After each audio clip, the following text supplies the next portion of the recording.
बच्चों, आज हम हिंदी में पाठ हंसी खुशी का अध्ययन करेंगे, जो एक लेख है जिसके लेखक हैं बाल मुकुंद गुप्त।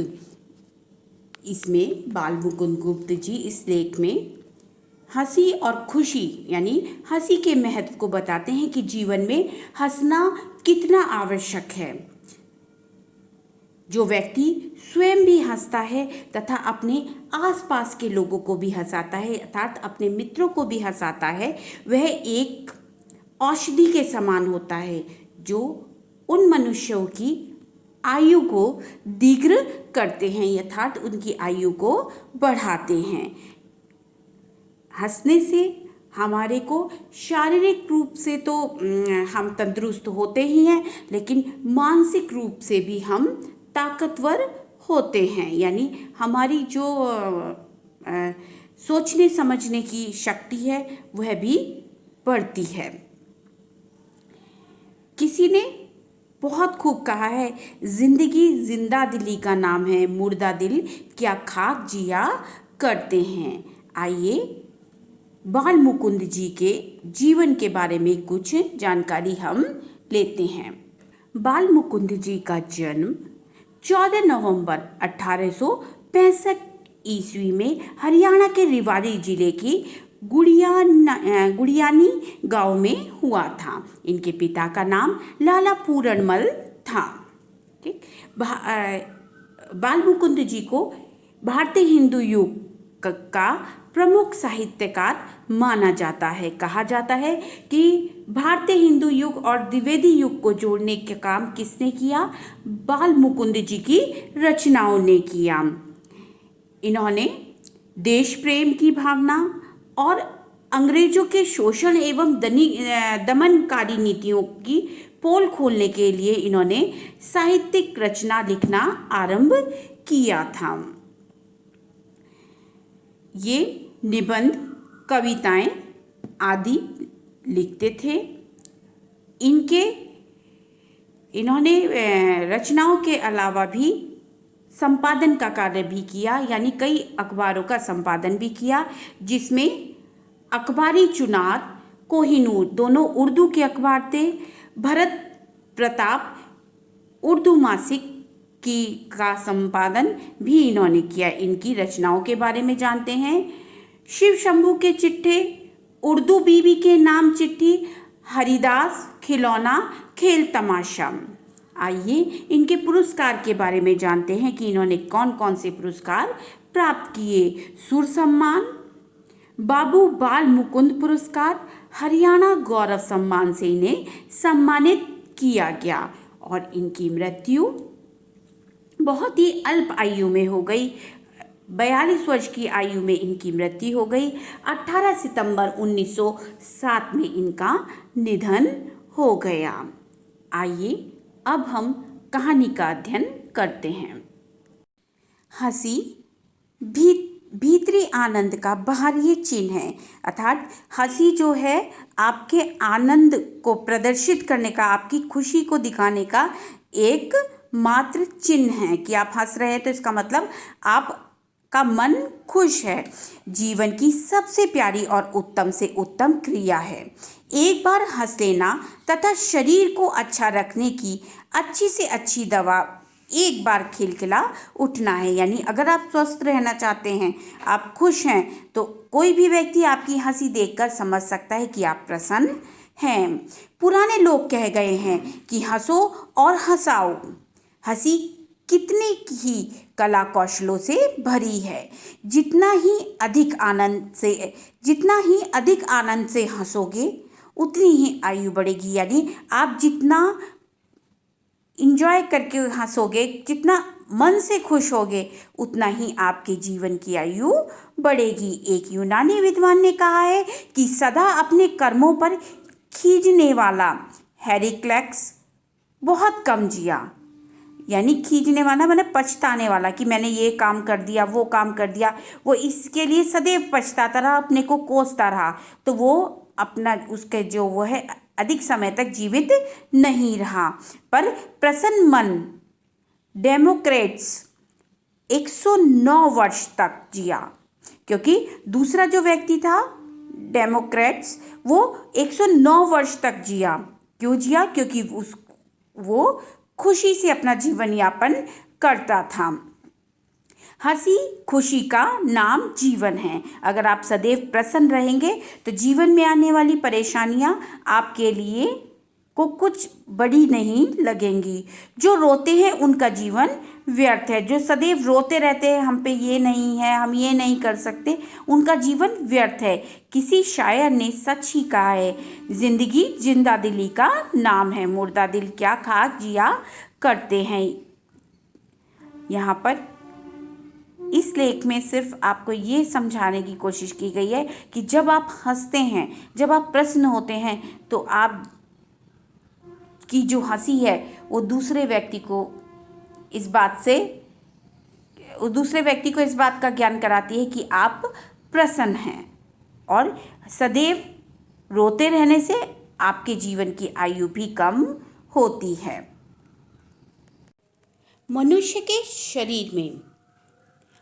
के शरीर के वर्णन पर एक विलायती विद्वान ने एक पुस्तक लिखी है। उसमें वह कहता है कि उत्तम सुअवसर की हंसी उदास से उदास मनुष्य के चित्त को प्रफुल्लित कर देती है। यानी सही समय पर अगर आप किसी को हंसाते हैं तो उसके मन को आप क्या करते हैं, चित्त यानी उसके मन को और अधिक खुश कर देते हैं।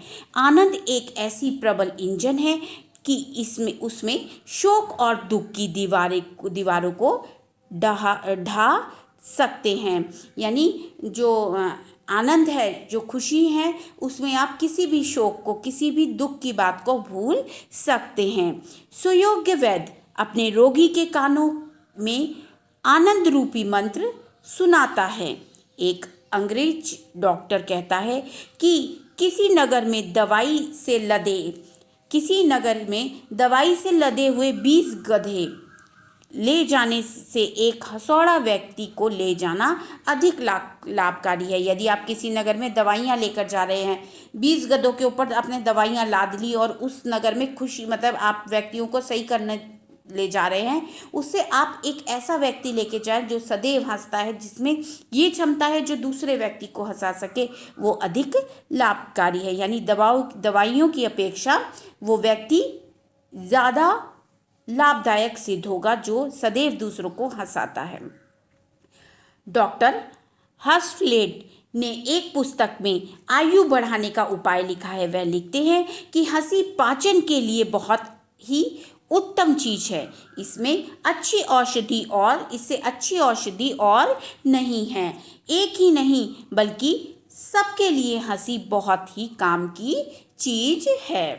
हंसी शरीर के स्वास्थ्य का शुभ संवाद देने वाली है। वह एक साथ ही शरीर और मन दोनों को प्रसन्न कर देती है, पाचन शक्ति बढ़ाती है, रक्त को चलाती है और अधिक पसीना लाती है। हंसी एक शक्तिशाली दवा है। एक डॉक्टर कहता है कि हंसी जीवन की मीठी मदिरा है। डॉक्टर हेड्यूड कहते हैं कि आनंद से बढ़कर बहुमूल्य वस्तु मनुष्य के पास और नहीं है। कार्लाइल एक राजकुमार था। वह संसार त्यागी हो गया, यानी उन्होंने संसार को त्याग दिया, यानी सन्यासी व्यक्ति हो गए। वह कहता है कि जो दिल से हंसता है वह कभी बुरा नहीं होता। दिल से हंसो, तुम्हें अच्छा लगेगा। अपने मित्र को हंसाओ, वह और अधिक प्रसन्न हो जाएगा।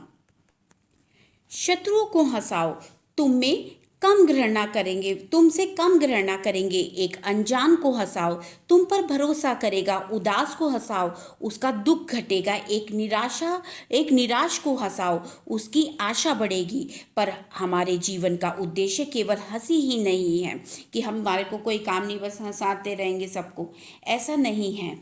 जीवन में जो आपको काम है वो तो आपको कर्म करना ही है, लेकिन उसके साथ प्रसन्न चित्त भी आपको रहना है, यानी सदैव मुस्कुराते रहना है।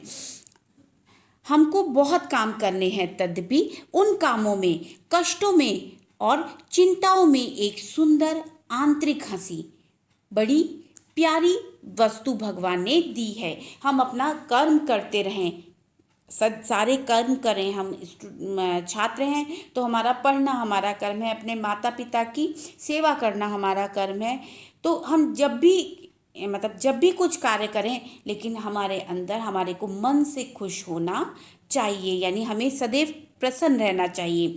हंसी आपको भली लगती है, मित्र मंडली में हंसी विशेषकर प्यारी लगती है। जो मनुष्य हंसते नहीं उनसे ईश्वर बचाए। जहाँ तक हो सके हंसी से आनंद प्राप्त करो। प्रसन्न लोग कोई बुरा कार्य नहीं करते। हंसी बैर और बदनामी की शत्रु है और भलाई की सखी, यानी जो लोग हंसते हैं, प्रसन्नचित्त रहते हैं, उनके शत्रु भी कम होते हैं। हंसी सजे सजाए घर के समान है। मनुष्य रोने के लिए नहीं बना है, बल्कि मनुष्य जीवन हंसने के लिए बना। मनुष्य खूब जोर से हंस सकता है, पशु पक्षी को ईश्वर ने यह शक्ति नहीं दी है। मनुष्य हंसने, मुस्कुराने, गीत गाने और स्तुति करने के लिए बनाया गया है। स्तुति यानी प्रार्थना करने के लिए। हंसी भय भगाती है, दुख मिटाती है और निराशा को घटाती है। कंगाली का आधा बोझ उड़ा देती है। कंगाली यानी दरिद्रता। उदास आदमी से दूर रहो। जो हंसता है वह अपनी आयु बढ़ाता है। मनुष्य को किसी और दवा की जरूरत नहीं। उसे मित्रों में बैठाओ और खूब हंसाओ। जो हंसते हैं वे धन्य हैं। धन्य हैं वे जो दूसरों को हंसाते हैं। आपकी बातों से शरीर के रक्त आनंदित होकर नाच उठता है। उनकी बातों से शरीर में रक्त आनंदित होकर नाच उठता है। हंसी मन में नित्य नई उमंगें पैदा करती है। हंसी चिंताओं को उड़ाती है और कष्टों को झेलने में सहायता करती है। जो हंसता है वह बिना डिप्लोमा के डॉक्टर है, यानी जैसे डॉक्टर MBBS करने के लिए डिग्री हासिल करते हैं डॉक्टर बनने के लिए, तो जो हंसता है वो कुदरती ही डॉक्टर है। हंसते डॉक्टर का चेहरा बीमार के घर की कड़वी दवा की बोतल से अच्छा है। जब आप हंसते हैं तो आपके इर्द गिर्द एक खुशनुमा वातावरण बन जाता है। एक ऐसा वातावरण जो आपके साथ दूसरों को भी आनंद प्रदान करता है। इस आनंद का सीधा संबंध आत्मा से है।